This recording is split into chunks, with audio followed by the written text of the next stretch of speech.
चला तर आज आपण बघणार आहोत खानदेशी पद्धतीने एकदम छान खुसखुशीत आणि खमंग अशी डाळ बट्टी। खूप छान रेसिपी आहे आणि खाण्यासाठी खूप मस्त आणि टेस्टही खूप छान अशी लागते। नक्की ट्राय करा आणि मला कमेंटमध्ये सांगा। कोणाकोणाला डाळ बट्टी खूप आवडते त्यांनी मला कमेंटमध्ये नक्की सांगा। या ठिकाणी मी तुम्हाला मोडूनही दाखवते, एकदम अशी कुरकुरीत एकदम क्रिस्पी अशी डाळ बट्टी बनवण्यासाठी भरपूर अशा टिप्स, त्यामुळे व्हिडिओ शेवटपर्यंत नक्की बघा। या ठिकाणी तुम्ही बघू शकता बट्टी बनवण्यासाठी मी इथे गव्हाचं पीठ वापरलेलं आहे। गव्हाचं पीठ तुम्ही 2 ते 3 माणसांच्या अंदाजे कमीत कमी 3 कप पीठ या ठिकाणी घेतलं तरी पण चालेल। या ठिकाणी गव्हाचं पीठ घेतलेलं आहे। त्यानंतर मी यामध्ये 3 कपाला मी कमीत कमी 1 कपाला थोडंसं वरती असा रवा या ठिकाणी वापरलेला आहे। रवाही व्यवस्थित पिठामध्ये व्यवस्थित मिक्स करून घ्यायच्या। आपल्या ज्या रेसिपीज आहेत त्या एकदम परफेक्ट असतात, त्यामुळे व्हिडिओ शेवटपर्यंत नक्की बघा। पहिल्यांदा जरी बनवले तरी रेसिपी अजिबात चुकणार नाही। या ठिकाणी चवीप्रमाणे मीठ टाकून घेतलेले आहे आणि हळदही टाकून घेतलेली आहे। या ठिकाणी तुम्ही बघू शकता भरपूर असा ओवा घेतलेला आहे आणि तो मी हातावरती क्रश करून घेतलेला आहे। ओवा जेव्हा तुम्ही हातावरती क्रश करताना तेव्हा त्याचा स्मेल खूप छान येतो आणि टेस्टही खूप मस्त अशी त्या पदार्थामध्ये उतरते। या ठिकाणी मी तेलाचं मोहन घेतले आहे, कडकडीत तेलाचं मोहन त्यामध्ये टाकून घेतलेलं आहे आणि हाताला चटका न बसता असं पिठाला पूर्ण तेलाचं मोहन जे आहे ते चोळून घेणार आहे। या ठिकाणी तुम्ही बघू शकता एकदम छान पिठाला पूर्ण तेलाचं जे मोहन आहे ते व्यवस्थित मिक्स करून घेत आहे। आता यानंतर पिठामध्ये थोडंसं पाणी घालून हलक्या हाताने व्यवस्थित आपण घट्टसर गोळा तयार करून घेणार आहोत। खूप जास्त पातळही नाही आणि खूप जास्त असा घट्टही नाही, मीडियम साईजमध्ये हा आपण गोळा जो आहे पिठाचा तयार करून घेणार आहोत। तुम्ही बघू शकता खूप पातळही नाही आणि खूप असं घट्टही नाही। या ठिकाणी मळून झाल्यानंतर झाकण ठेवून 15 मिनिटं व्यवस्थित छान भिजत ठेवूया। या ठिकाणी कुकरमध्ये तूर डाळ घेतलेली आहे, 1 कप तूर डाळ घेतलेली आहे। त्यासाठीच अर्धा कपालाही थोडंसं कमी अशी मुगाची डाळ घेतलेली आहे। त्यानंतर मसूर डाळ घेतलेली आहे अर्धा कप। या ठिकाणी सर्व व्यवस्थित डाळी स्वच्छ पाण्याने धुवून घेतलेल्या आहे आणि पुन्हा पाणी टाकून त्यामध्ये हळद टाकून चवीपुरतं मीठ टाकून हिंग टाकून व्यवस्थित कुकरला 2 शिट्ट्या काढून घेऊ। डाळ व्यवस्थित शिजवून घेऊया। आपण फोडणीचं वरण बनवतोय त्यासाठी मीठही आपण आधी टाकलेलं आहे, त्यामुळे नंतर मीठ टाकताना अंदाजे मीठ व्यवस्थित टाका। या ठिकाणी तुम्ही बघू शकता 15 मिनिटांनंतर एकदम छान असं पीठ जे आहे आपलं भिजलेलं आहे आणि रवा असल्यामुळे थोडंसं सैल पीठ जरी असेल तरी ते नंतर घट्ट होतं।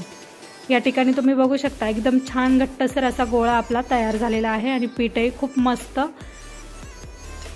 भिजलेलं आहे। या ठिकाणी व्यवस्थित असं गोळा एक पोर्शन काढून घ्यायचा आणि एकदम छान व्यवस्थित हाताने किंवा तुम्ही पोळपाट लाटण्याच्या साहाय्याने व्यवस्थित पोळपाटावर ठेवूनही लाटून घेऊ शकता। जाडसर घ्यायचं आहे, खूप जास्त पातळ या ठिकाणी आपल्याला पोळीसारखं लाटायचं नाहीये, जाडसर ठेवायचं आहे। तुम्ही बघू शकता खूप जास्त मी पातळ ठेवलेलं नाहीये आणि त्याला तेल लावून घेतलेलं आहे। आतमधून तेल एकदम व्यवस्थित लावून घ्यायचं आणि त्या प्रकारे मी जशी घडी केलेली आहे बट्टी बनवण्यासाठी एकदम तशी घडी मारा। खूप छान लेयर्स पडतात, तुम्ही बघितले आहेत लेयर्स किती छान दिसतात पडल्यानंतर आणि तळण्यासाठीही एकदम कुरकुरीत अशा होतात। या ठिकाणी तुम्हाला मी पुन्हा एकदा करून दाखवते। खूप जाडसर किंवा खूप पातळ असं ठेवायचं नाहीये, मीडियम साईजवरती ठेवायचं आहे आणि तेलही व्यवस्थित प्रत्येक वेळेस लावून घ्यायचं आहे। या ठिकाणी तेल लावून झालं की प्रत्येक घडीला तेलाचे हात लावायचे आहेत, म्हणजे एकदम ते एकमेकांना चिपकत नाही, लेयर्स मोकळ्या होतात तळताना। या ठिकाणी बघू शकता खूप जास्त प्रेस करायचं नाही, हलक्या हाताने गोलसर असा फक्त आकार द्यायचा आहे, खूप जास्त प्रेस करून ठेवायचे नाही। याचप्रमाणे आपण सर्व गोळे असे बनवून घेतलेले आहे। गोळे व्यवस्थित बनवून झालेले आहे, तुम्ही बघू शकता। आता आपण जो इडलीचं भांडं आहे किंवा तुम्ही एखाद्या पातेल्यावरती चाळण ठेवून त्यावरती तेल लावून चाळणीला वाफवून घेतले तरी चालतील। मी इडलीच्या भांड्याला लावते, म्हणजे कसं घट्टसर झाकणही लावलं जातं आणि 20 मिनिटांमध्ये मीडियम गॅसवरती 20 मिनिटात एकदम परफेक्ट असे आपले जे बट्टी आहे ती शिजली जाते। या ठिकाणी तुम्ही बघू शकता मी भांड्यांमध्ये ठेवून आता झाकण लावून व्यवस्थित 20 मिनिटं या ठिकाणी शिजण्यासाठी ठेवून दिलेलं आहे। तोपर्यंत कुकरच्या शिट्ट्याही झालेल्या आहे, तुम्हाला मी दाखवते। मिक्स करून एकदम छान अशी आपली डाळ जी आहे एकदम परफेक्ट अशी शिजलेली आहे। आता त्याला फोडणी देऊन घेऊया।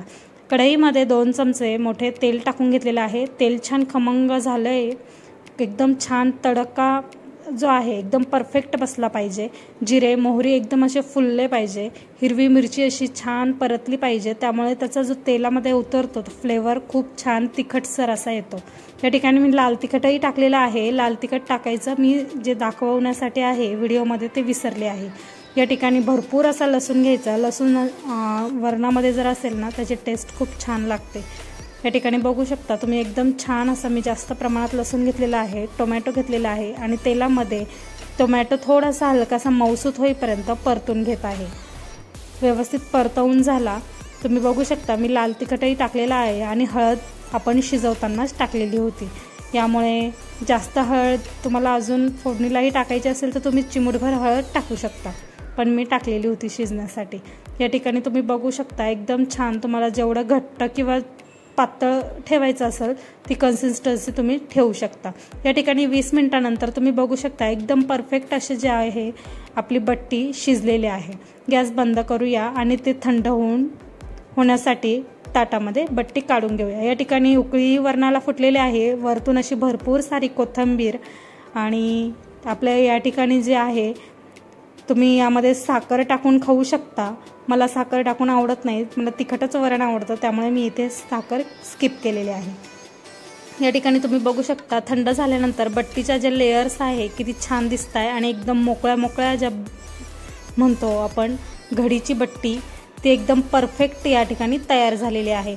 थंड झाल्यानंतर व्यवस्थित अशी सुरीच्या साहाय्याने चाकूच्या साहाय्याने व्यवस्थित तुम्हाला वाटेल तसे तुम्ही काप करून घेऊ शकता। या ठिकाणी बघू शकता लेयर्स तुम्ही बघा किती सुंदर अशा आलेल्या आहेत आणि तळताना त्या अप्रतिम दिसतात आणि खातानाही कुरकुरीत अशा तळल्या ना खूप मस्त लागतात। या ठिकाणी तुम्ही बघू शकता या प्रकारे मी सर्व बट्टी जे आहे या ठिकाणी कट करून घेत आहे। साधी सिंपल वाटणाऱ्या रेसिपीज जर व्यवस्थित केला ना खूप परफेक्ट होता। या ठिकाणी तेलही व्यवस्थित गरम झालेलं होतं। आता त्यामध्ये कमी गॅसवरती, खूप मोठ्या गॅसवरती अजिबात तळायच्या नाही, कमी गॅसवरती लालसर रंग येईपर्यंत या बट्ट्या आपण उलटी म्हणजे छान मिक्स करून व्यवस्थित दोन्ही साईडने भाजून घेणार आहोत। तुम्ही बघू शकता खूप जास्त लालसर नाही, पण मीडियम गॅसवरती तळतोय, थोडा वेळ लागतो। कमीत कमी 7 ते 8 मिनिटं एक वेळेस टाकलेल्या बट्टीला लागतात। 7 ते 8 मिनिटांमध्ये एकदम खमंग अशी बट्टी जी आहे आपली तळली जाते। या ठिकाणी बघू शकता रंगही किती सुरेख आलेला आहे आणि लेयर्सही किती छान दिसत आहेत। याचप्रमाणे आपण सर्व बट्टी हळूहळू तेलामध्ये सोडून घेऊया। व्हिडिओ आवडल्यास लाईक करा, कमेंट करा आणि सबस्क्राईब करा। अशाच चमचमीत झणझणीत नवनवीन रेसिपींसाठी चॅनलला सबस्क्राईब करा, म्हणजे माझे नोटिफिकेशन तुम्हाला येत राहतील। या ठिकाणी तुम्ही बघू शकता बट्टीच्या लेयर्स आहेत त्या किती छान दिसत आहे आणि एकदम अशा खुसखुशीत गरम गरम कुरकुरीत अशी बट्टी चुरून खाण्यासाठी खूप छान लागते। नक्की ट्राय करा। यासोबतच तुम्ही वांग्याचं भरीत किंवा मग ठेचा वगैरे करून घेऊ शकता। मस्त खा, स्वस्त राहा। Bye bye.